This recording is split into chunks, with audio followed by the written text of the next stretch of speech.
दोस्तों, तुलसीदास हिंदी साहित्य के महान कवि और संत थे। इनकी रचनाएं और भक्ति आज भी लाखों लोगों को प्रेरित करती हैं। आइए उनके जीवन की इस प्रेरणादायक यात्रा पर चलें। दोस्तों, भारतीय साहित्य के महानतम कवियों में से एक तुलसीदास का जन्म 1511 ईस्वी और कुछ स्रोतों के अनुसार 1532 ईस्वी में उत्तर प्रदेश के राजापुर ग्राम में हुआ था और इनका असली नाम रामबोला था, क्योंकि इन्होंने जन्म लेते समय ही राम शब्द का उच्चारण किया था। और इनके पिता का नाम आत्माराम दुबे तथा माता का नाम हुलसी था। इनके जन्म के समय लोगों ने अनेक अपशकुन मानकर इन्हें त्याग दिया था, लेकिन इनके जन्म के साथ ही चमत्कार हुआ। दोस्तों, गुरु नरहरिदास ने तुलसीदास को अपनाया और उनका पालन पोषण किया।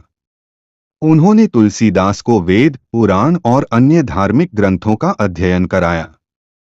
नरहरिदास के मार्गदर्शन में तुलसीदास ने राम भक्ति का मार्ग अपनाया और अपने जीवन का उद्देश्य निश्चित किया।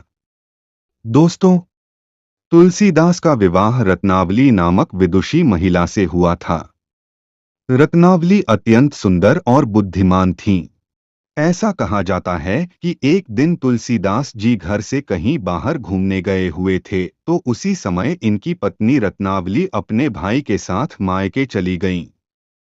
घर पहुंचने पर तुलसीदास जी को जब यह पता चला कि उनकी पत्नी मायके चली गई है तो वे उल्टे पांव ससुराल पहुंच गए, जिसके कारण रत्नावली लज्जा और गुस्से से भर उठी और इन्हें फटकारते हुए कहा कि यदि इतना प्रेम ईश्वर से करते तो अब तक न जाने क्या हो जाते।